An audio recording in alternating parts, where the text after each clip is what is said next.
We have lost a great president, a great American, and a great man, and I have lost a dear friend. In his lifetime, Ronald Reagan was such a cheerful and invigorating presence that it was easy to forget what daunting historic tasks he set himself.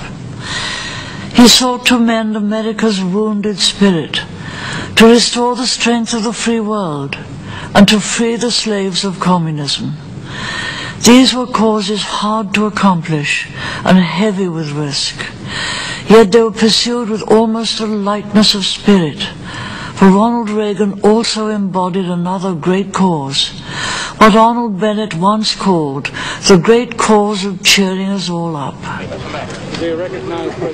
His politics had a freshness and optimism that won converts from every class and every nation, and ultimately from the very heart of the evil empire. Yet his humor often had a purpose beyond humor. In the terrible hours after the attempt on his life, his easy jokes gave reassurance to an anxious world. They were evidence that in the aftermath of terror and in the midst of hysteria, one great heart at least remained sane and jocular. They were truly grace under pressure. And perhaps they signified grace of a deeper kind. Ronnie himself certainly believed that he had been given back his life for a purpose. As he told a priest after his recovery, "Whatever time I've got left now belongs to the big fella upstairs." And surely it is hard to deny that Ronald Reagan's life was providential when we look at what he achieved in the 8 years that followed.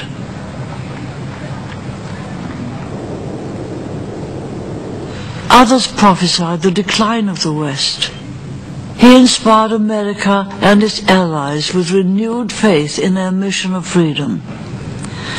Others saw only limits to growth. He transformed a stagnant economy into an engine of opportunity. Others hoped at best for an uneasy cohabitation with the Soviet Union.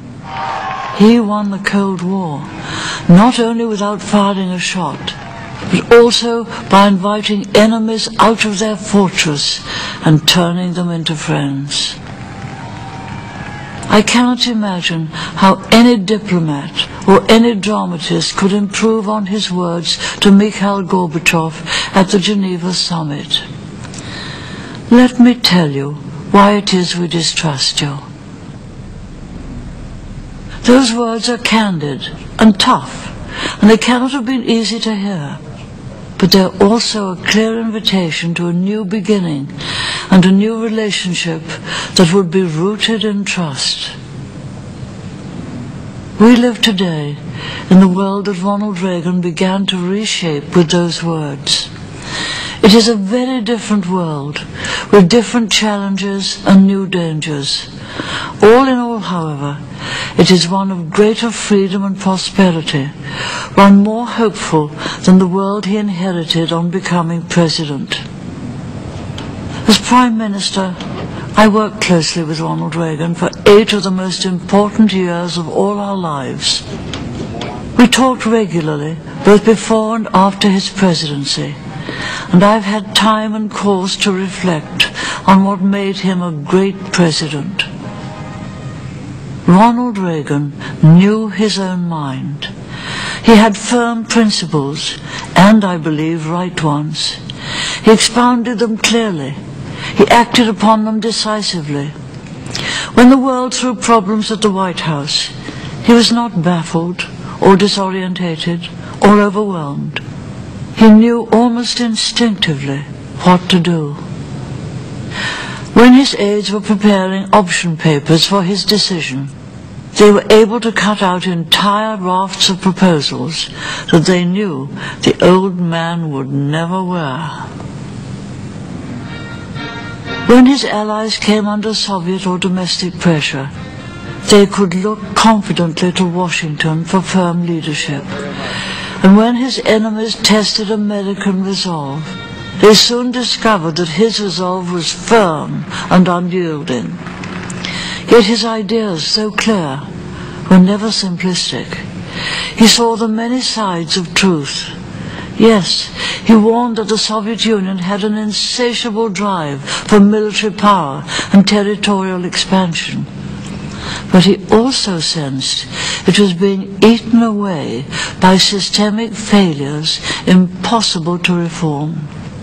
Yes, he did not shrink from denouncing Moscow's evil empire, but he realized that a man of goodwill might nonetheless emerge from within its dark corridors.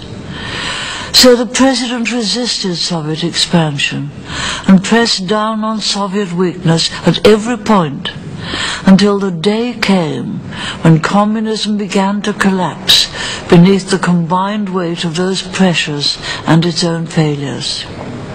And when a man of goodwill did emerge from the ruins, President Reagan stepped forward to shake his hand and to offer sincere cooperation. Nothing was more typical of Ronald Reagan than that large-hearted magnanimity, and nothing was more American. Therein lies perhaps the final explanation of his achievements. Ronald Reagan carried the American people with him in his great endeavors because there was perfect sympathy between them. He and they loved America and what it stands for: freedom and opportunity for ordinary people. As an actor in Hollywood's golden age, he helped to make the American dream live for millions all over the globe. His own life was a fulfillment of that dream. He never succumbed to the embarrassment some people feel about an honest expression of love of country. He is able to say, "God bless America," with equal fervor in public and in private. And so he was able to call confidently upon his fellow countrymen to make sacrifices for America, and to make sacrifices for those who look to America for hope and rescue. With the lever of American patriotism, he lifted up the world. And so today, the world, in Prague, in Budapest, in Warsaw, in Sofia, in Bucharest, in Kiev, and in Moscow itself, the world mourns the passing of the great liberator and echoes his prayer, "God bless America." Ronald Reagan's life was rich, not only in public achievement, but also in private happiness.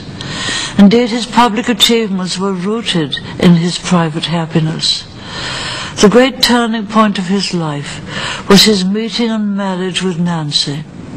On that we have the plain testimony of a loving and grateful husband.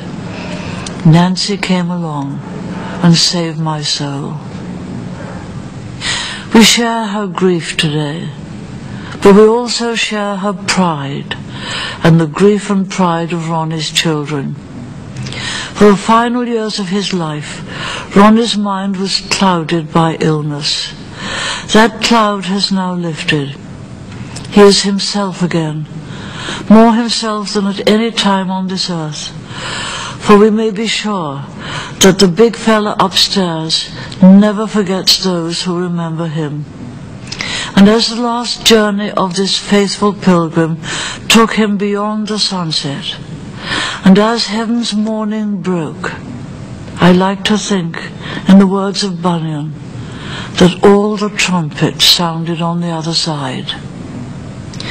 We here still move in twilight, but we have one beacon to guide us that Ronald Reagan never had. We have his example. Let us give thanks today for a life that achieved so much for all of God's children.